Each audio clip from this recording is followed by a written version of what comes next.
Hey bookworms and bookworks, it's time to get out your shiniest, most fluffiest pink pencil because we are going through all of our bookish stats for the first half of the year. So as a book nerd, nothing gives me greater joy than going through my statistics once every quarter. We are now at the end of quarter 2, which means it's time for a check-in. How is my reading going? Am I on track? Am I fulfilling my reading goals? Let's find out. So the first question on this reading mid-year check-in is, how many books have you read so far this year?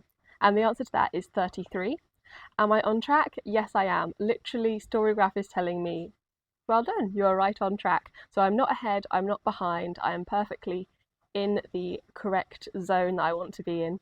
I don't want to be rushing my reading because I want to stick to that quality over quantity, overarching theme to my reading this year. I have been taking my time, so I'm glad it's not telling me that I'm behind, but my reading goal this year is 72 books. That would average out at 6 great books every month. Now that doesn't quite tally with my star rating for the year so far, which is sitting at a measly 3.91. The main reason for that is because I have been letting certain 2-star, 2.5, 3-star books slip under the net and just finish them for a sense of completion rather than finishing them because I know they're going to be great. So that is personally what I am going to be focusing on for the second half of the year. It is getting that star rating up, focusing on the books that are 4, 4.5 and 5 stars, and hopefully ending the year on a 4.0 star rating average for my 2023 reading year. If you would like a more detailed breakdown of the star ratings, then I had 8 5 stars, 7 4.5 stars, 5 4 stars, 3 3.5 stars, 6 3 stars, 2 2.5 stars, and 2 2 stars. My lowest rated books of the year so far being Ginger and Me and Beyond the Door of No Return. My full thoughts on both can be found in my February wrap-up and also my May wrap-up. Another goal that I set myself at the beginning of the year was to read 1 to 2 translated books each month. That would mean that by the midway point of the year, I should have read between 6 and 12 translated fiction reads. And lo and behold, I've read 9, so I'm splat bang in the middle of my goal there too. That equates to 27% of my overall reading this year coming from translated works. 57% of my reads have been from new to me authors, and 57% have been by female authors, which means the remaining 43 were obviously male. My average page count was 297, which sounds about right, although in my head I feel like I read a lot of long books. For example, right now I'm reading 3 500-page novels, all at the same time as each other.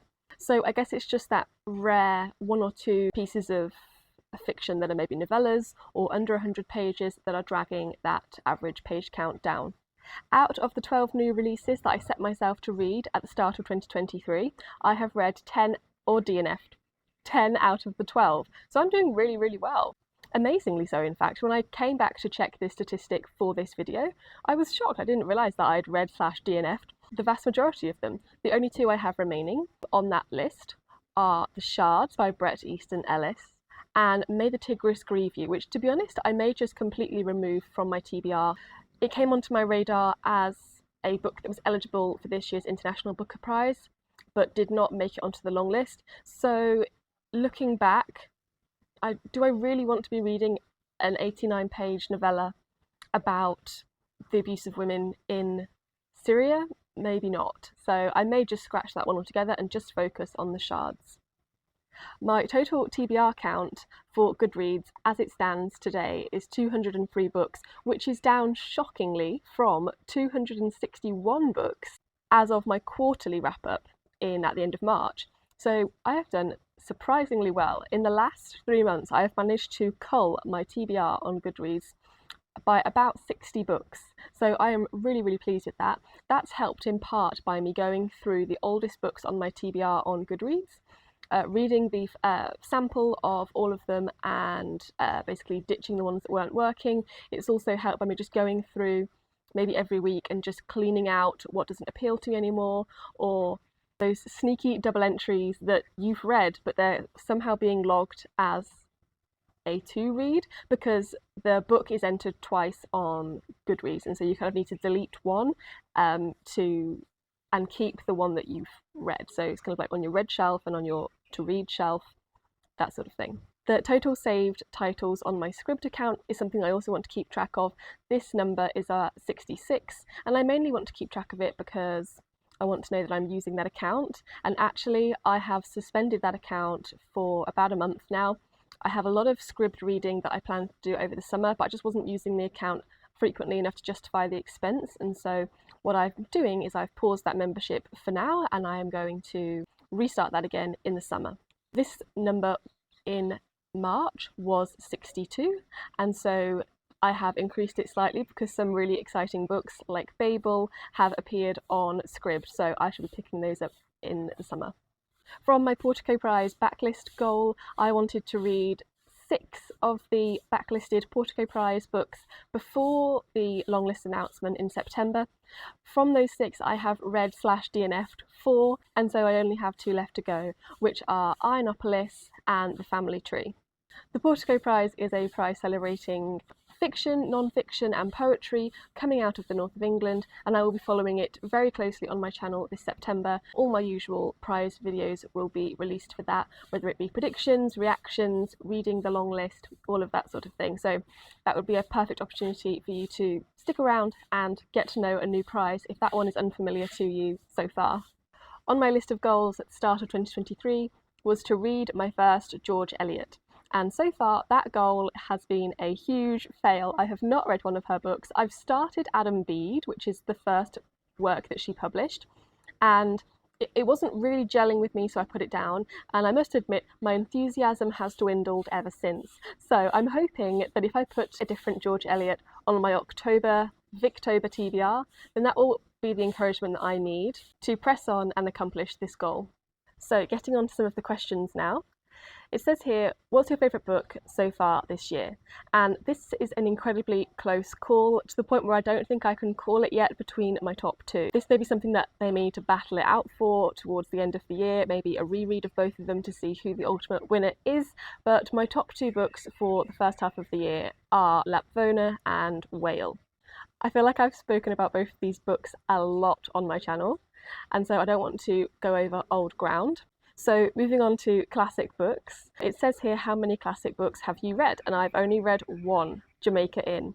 That is because I read a lot of classic books in the past 2 or 3 years, and so I'm very much having a bit of a cleanse, and I don't care if they're classic or non-classic.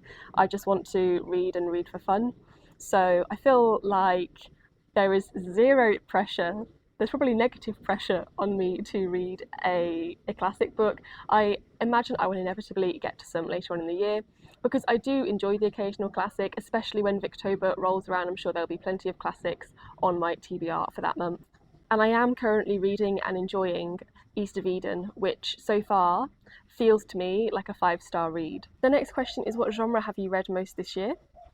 This is literary by a mile. I read 18 literary works, only 10 historical works, and 5 contemporaries. So the vast majority of my reading so far this year has been literary, and I would 100% agree that that is the genre that I read the most. That's the genre that I'm most interested in. I very rarely read outside that genre.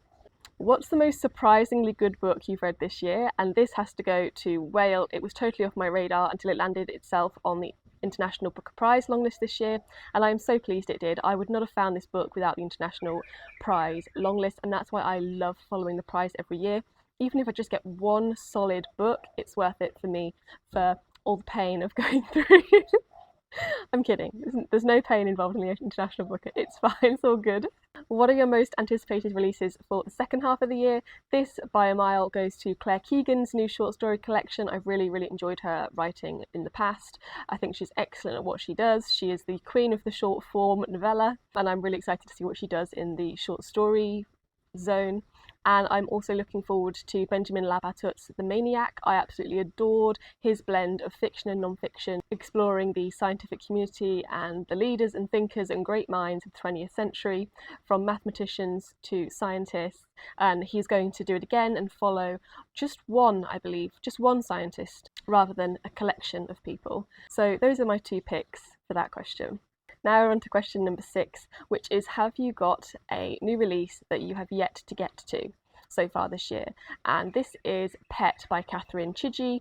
I want to just read you out a review of this book because the reviews are what's getting me so excited to read it and make me feel like it's going to be such a me book. Jordan says, Pet astounded me, page after page, with its literary narrative, suspenseful tone, and dual timelines. I wouldn't quite classify the novel as a thriller per se, but it certainly was suspenseful and delivered its fair share of twists and turns. Chiji's pacing was superb and aided in the different facets of the story coming together seamlessly.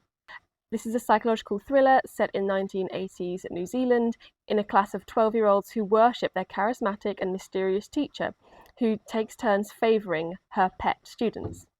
It is gripping, suspenseful, takes the themes of power, trauma and betrayal. There are moments where I held my breath, so caught up in the narrative. Highly recommended for readers who enjoyed The Prime of Miss Jean Brodie, which I did enjoy The Prime of Miss Jean Brodie. So that is the reason that book is getting me excited to read, and I do actually have a NetGalley e-arc of this, so perfect, it's ready to go for my July TBR. The next question is, what has been your bookish highlight of the year so far? And this without a doubt has been joining Booktube.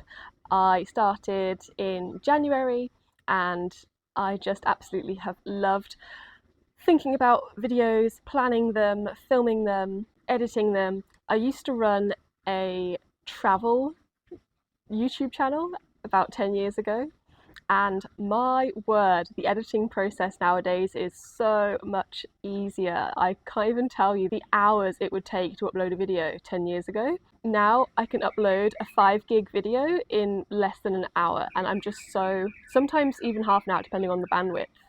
And that's just so shocking to me. It would have taken me almost 24 hours 10 years ago to upload a video of that length. So I am shocked with the amount of editing apps that there are available now. Just, you can have a great thumbnail and video and music within just at the touch of your fingers, whereas before it was kind of Final Cut Pro and what music could you use, and it's all just so seamless and all done for you, which is fantastic. So starting this book channel and integrating into the community, being a part of the Women's Prize Plodalong this year was all absolutely fantastic, and of course getting to know you guys and chatting with you guys on a regular basis, having my regular commenters, that really is fantastic and I love hearing from you all. Having Eric, Carl Anderson, Simon Savage and Lauren from Lauren and the Books all know who I am, like they watch my videos and comment, is crazy. These are people that I followed way back in 2019. They were the reason that I started getting into books again.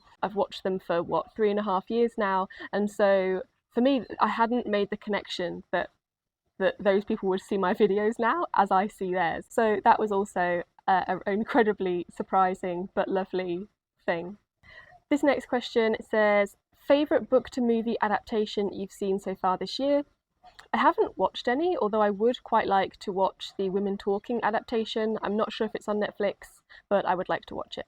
And the final question is, most read authors of the year? This goes to Benjamin Myers. I've read 3 of his books so far this year: Bee Stings, Gallows Pole and Cuddy.